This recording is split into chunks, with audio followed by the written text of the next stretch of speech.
This is the fifth and final segment on contingency tables. If you're following the great dramatic arc of these 5 segments, then this one is going to be the climax.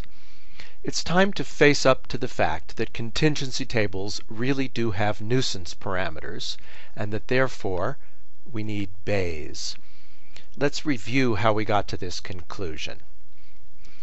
We looked previously at the experimental protocols that actually could give a contingency table, and we identified 4, of which I'm going to show you the first 3 here: retrospective analysis or case control study, prospective experiment or longitudinal study, and cross-section or snapshot study. And these differed in the question of which marginals of the contingency table were held constant as a consequence of the experimental protocol. So in Protocol 1, you'll recall, I don't expect you to be able to read the fine print in this table. This is just to remind you of what we saw in a previous segment. In Protocol 1, we could fix the number of subjects that we rounded up for each of the columns of our study, but we simply had to make do with whatever proportions in the population populated the first 2 rows of the study. Now, when we actually made the measurements on our sample, we would get a certain number of events in this row, the row marginal here, and a certain number in this row here. But when we actually wanted to compute a probability of this table, we saw that we needed the value of Q here. It was a Bayesian nuisance parameter. And exactly the same situation went through, but exchanging rows for columns, when we looked at Protocol 2, the prospective experiment. There, the protocol fixed the number of events in each row, here and here, but we simply had to accept whatever the population distribution was on how the columns would come out. We would get certain numbers for the column marginals down here, n.0 and n.1. So here the nuisance parameter was a probability p. And in the cross-sectional or snapshot study, we saw that there were nuisance parameters both for the rows and for the columns. In other words, both p and q came in. Now in segments 34 and 35, we went over to the dark side of the force. We used the Fisher exact test, or equivalently the permutation test, and that test pretends that all the marginals are fixed in the experimental protocol. That's simply contrary to fact. It's okay as an asymptotic approximation when all of the marginals, both the row marginals and the column marginals, have large numbers in them. However, it's conceptually wrong, and as we'll see in this segment, it even gives numerically wrong answers if any of the column marginals are not large numbers. So how shall we estimate the nuisance parameters p and or q? Well, in the simplest case of 2x2 contingency tables, this goes back to something that we did long ago in segment 5 when we talked about Bernoulli trials. Do you remember conjugate distributions? We start with a binomial problem where in n draws with probability q, we ask what's the probability of getting n successful, let's say, events, and that's the usual binomial probability distribution where the probability q comes into the nth power and its complement 1 minus q comes into the capital N minus little nth power. If we're Bayesians and we want to turn this around and estimate the parameter q from the data, then of course we use Bayes' law that says it's this same functional form of the q's here. We now have to multiply by a Bayes prior, and we don't have to consider the binomial coefficient because in Bayes we have the proportional sign and there's no dependence on q in the binomial coefficient, so that comes out of it. So here, given both the total number of tries and the number of successes, we can estimate what the probability Q was. Now, what do we do about this prior? Well, the simplest thing, again, as we saw in earlier segments, is to take a conjugate prior that preserves the functional form of the distribution. And a conjugate prior here will be one that has this form of q's and 1 minus q's, and therefore is this form in which there are two parameters, alpha and beta. We can pick both of them to be 0 as a perfectly good choice of a prior. In fact, that's the uniform prior or the flat prior on the probability Q. So the conjugate distribution, if I write it all out, get rid of this proportional sign in favor of normalizing the Bayes denominator by doing this integral. The integral gives some gamma functions, and this is, as we have seen before, a well-known probability distribution, the beta distribution. The beta distribution has a mean that's given by this combination of parameters and a variance that's given by this combination.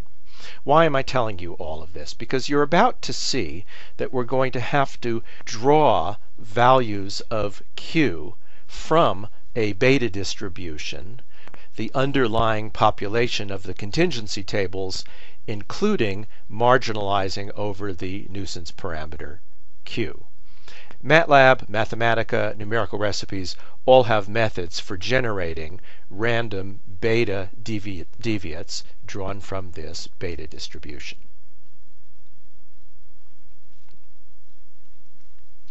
Now, I might as well also tell you at this point how to do this on contingency tables that are larger in size than 2 by 2.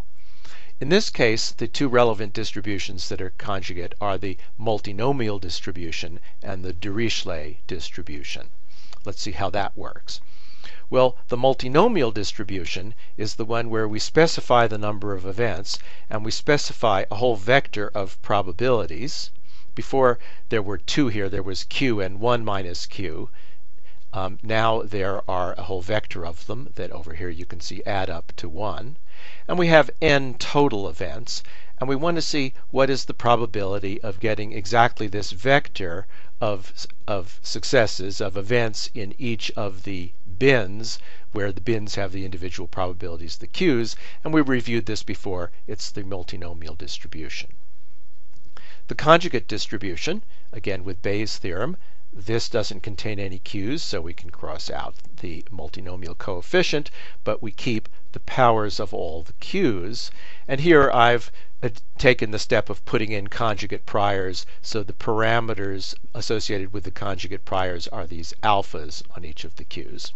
And as before, if we are willing to have a uniform prior, we can take all the alphas equal to 0. The normalization here again turns out to be a set of gamma functions, and we have here the Dirichlet distribution fully written out and fully normalized.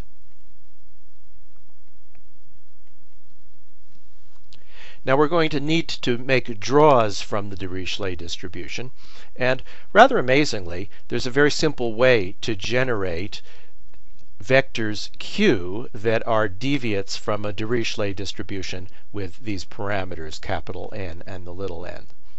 The way you do that is you make independent draws, one corresponding to each of the n's, I should say. You make independent draws from the gamma distribution with this parameter, ni plus alpha I plus 1. So you'll see that depends only on one of the n's. When I say draw from the gamma distribution, I mean, of course, draw a value of y that's drawn with this probability distribution, here properly normalized. And just to review, the gamma distribution is something that rises as a power law here and then falls off as an exponential here. Then the magic is right over here. You form qi's by taking the independent yi's and dividing them by their sum, so that the qi's sum to 1 and are no longer quite independent, and those qi's are a draw from the Dirichlet distribution. In fact, for the beta distribution that we saw on the previous slide, this is usually what the underlying algorithm is to generate random deviates. So now let's do a proper Bayesian analysis of a contingency table. Let's start off with our almost favorite contingency table, this one here. And I'm going to assume that this contingency table is gathered in a case control study, so we'll assume that it's the column marginals that are the fixed ones. And the basic idea is going to be that instead of holding the row marginals fixed the way the Fisher exact test would, we're instead going to use the observed row marginals as the parameters in a Dirichlet distribution, or here it would be a beta distribution. And then we're going to draw from that beta distribution to get a sample of what the underlying Q might be. And then we'll create contingency tables with that value of Q.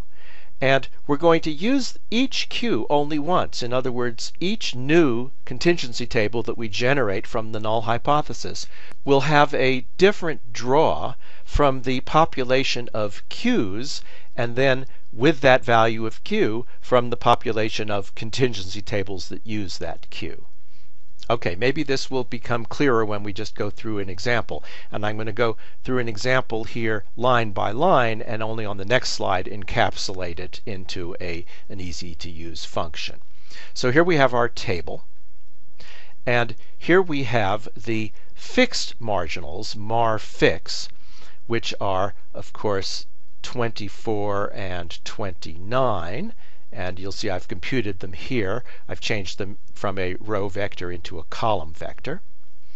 And what about the variable marginals, the ones that I'm going to want to, in effect, resample? That's mar var, and it's the sum of the table in the other direction. And here they are, 11 and 42. You can see where those come from. 11 and 16 plus 26 is 42. And now here's where I draw a beta deviate by that trick of generating a couple of different gamma deviates. So the MATLAB function is gamma rand, and here are its parameters. This is actually a little vector. You remember it's the vector 11 and 42. I'm taking the alphas in the Bayes prior equal to 0 here. And then, okay, so here's what comes out of the gammas. And then here's this trick to turn that into a beta distribution, or more generally Dirichlet distribution, by dividing the gammas that came out by their sum. And that comes out 0.21 and 0.78. In other words, that's an estimate of the probability of being in this row versus the probability of being in this row. Now what do I do with that estimate? This line here is MATLABology that I'll let you puzzle out. The issue here is how do I get the inputs into the right form for MATLAB's multinomial random generator here, MNRND. But the basic thing that comes out is that I'm going to draw a new table with these row probabilities, and that new table is here, 4, 8, 20, 21. So let's look at what came out of this. Notice that the column marginals are exactly preserved. 8 plus 16 makes 24, and so does 20 plus 4. 3 plus 26 makes 29, and so does 21 plus 8. But that the row marginals, rather than being exactly preserved, are simply drawn from the same underlying Bayes estimate, namely 4 plus 8 is 12, which is not the same as 11 up there in the corner, and 20 plus 21 is 41, which is not the same as, where is it? It's here, 42, which was the marginal of the original table. So do you see the idea? The idea is that as Bayesians, we don't have to be stuck with the observed row marginals. We can rather marginalize over them by sampling from our Bayesian estimate of what their probabilities are. Now let's make this a little easier to use by encapsulating it in a function. So here's a function that's going to give a table out from a table in, and I'm going to call it tab null samp because it's a sample from the null hypothesis of that table. And here I've written out the function in a way that it'll apply not only to 2x2 contingency tables, but to anything by anything. The logic is the same as on the previous slide. We have a set of fixed marginals. We have a set of variable marginals. We draw a Dirichlet draw by using draws from a gamma function on a vector of parameters and then renormalizing them by their sum here. We then draw a table by a multinomial random draw using the parameters that we just drew, and of course keeping the fixed marginals fixed. And that's one Bayesian sample of the population that our observed contingency table might have been drawn from. Let's try it out. We can then send that table into any desired statistic. We've traditionally, for this example, been analyzing it with the Wald statistic. So if we take Wald of this table, the real data, we get an answer 2.05. We've seen that before. Now here, just to try out this function, I'm going to call it twice here, and it should give different answers each time, and here are the two different answers. And I won't go through it again in loving detail, but you'll see that as advertised, the column marginals have remained fixed, whereas the row marginals have varied within the limits allowed by the data that we actually have for the row marginals. And I can take the Wald function of any one of these tables drawn from the null hypothesis, and it will give a value here. So this should now be very familiar. We generate a lot of samples by using the array function. Here I'm going to draw 30,000 samples. Let's plot their histogram and their cumulative distribution function. That's right here. Okay, you'll remember that when we did the Fisher exact test on a 2x2 contingency table, this one in particular, we had only, I think it was 11 possible bins. And we were very troubled by discreteness effects, especially if we were trying to do a two-tailed test and figure out was the reflection from a point over here to a point over here. Well, even doing this in the Bayesian way, we're still going to have discreteness effects. After all, by the time we're done drawing a table from the background, from the null hypothesis, that table is integer valued, and there are only a certain number of such integer valued tables that are ever very likely to come up. So that's why we have the discrete bins here. But we now have many more bins because we're drawing not just from the population of tables with fixed marginals, but from the real underlying Bayesian population of tables. And we can compute the p-value. You'll recall that our sample, the actual data set gave a value of, was it 2.05, so it would have been somewhere in here, and therefore the p-value is the number of events to the right of this if it's single-tailed, or to the right of this and then reflecting it over here and to the left of that side. And here, in the usual way of just counting up the number of elements that I get, I've computed those p-values. The one-tailed p-value is about 2.3% here, and the two-tailed p-value is almost exactly 4%. This is probably the most honest answer we can get for the significance of this particular contingency table, either two-tailed or one-tailed. It is, of course, the answer that we get when we assume what the protocol was, and here we assumed the protocol that the column marginals were the ones being held fixed. Let's do this same analysis, doing it the right way, the Bayesian way, on our old friend the maternal drinking contingency table down here. We were analyzing that one with the Pearson statistic, so let's continue in that vein so that the numbers will be directly comparable. So here's our function, which is gives the Pearson statistic on a table. Remember that that's a chi-squared like statistic. Here's our table. And now we have to figure out what protocol we're going to assume for this table. Well, I'm going to show you two examples so that you can see that the answers actually do depend on the protocol. But for now, let's assume that it's the if I take the transpose of the table, then it's the column marginals as before that are held fixed. So what would be an example of a scenario that actually generated that? It would be a case control study where the information in this column was the number of malformations, came from hospitals where we counted up the number of malformation cases. And then to get a control group, we would go door to door, evidently with a much larger sample, and we would first say to people, do you have any children who have had birth defects? They have to answer no to get into this control sample, and then if they answer no, we would ask them about their drinking habits to decide which now row to put them in here. So that would be an actual realizable experimental protocol. The value of the Pearson statistic for the real data is about 12.1. And now I can just use exactly the same function as before. I have my tab null samp function, which does all this Bayesian resampling, but now I feed it into Pearson to get an array of values of the statistic, and we'll plot the histogram of that statistic. Here it is.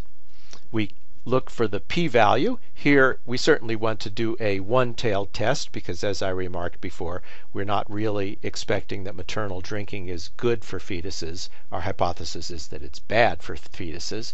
And we get an answer of a significance level of about 4.1%, that there is an association between malformation and maternal drinking. When we did this with the Fisher exact test, we actually did it with the permutation test, which is exactly equivalent. We got a different p-value. We got a p-value of about 3.8%. So it's not a huge difference, but it is a difference. The Fisher exact test is just not exact. In fact, it's wrong because it doesn't properly leave free the marginals that were free in the experimental protocol, as opposed to fixing the marginals that were fixed. Now I said I'd analyze this data in a second protocol. It seems to me much more likely that this data was a cross-sectional study with no fixed marginals. In other words, we simply took a large population, more than 30,000 people, and we asked them both about their alcohol consumption and about whether they had children who had birth defects. So now I need a different tab null samp function. This is tab null samp 2, in which I'm going to Bayesianly sample on both the P and the Q nuisance parameters. So you see that here. We have column marginals and row marginals. And then we do a sampling from a Dirichlet distribution on the Q's, and we do a sampling from the Dirichlet distribution on the P's. And now we generate a table which comes from a multinomial resampling, I should say a multinomial deviate, which has the probabilities P in one direction and Q in the other direction. Okay. We'll do that 10,000 times here, and we'll graph the histogram of how the statistic came out. It's the Pearson statistic, and then we'll see where the actual data falls in that histogram. And the answer is we're now at 4.45%. So that's even more different from the Fisher exact test, which was 3.8%. And it's also different from the analysis where we assumed that only one marginal was kept fixed. So this is real.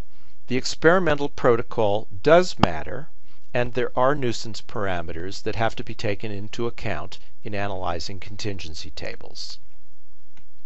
This 4.45% significance would likely be the best answer if the table were nominal. Now we already saw in segment 35 that we can get a more powerful analysis by taking into account the ordinal nature of the table. In fact, that gave significance numbers more like 2%.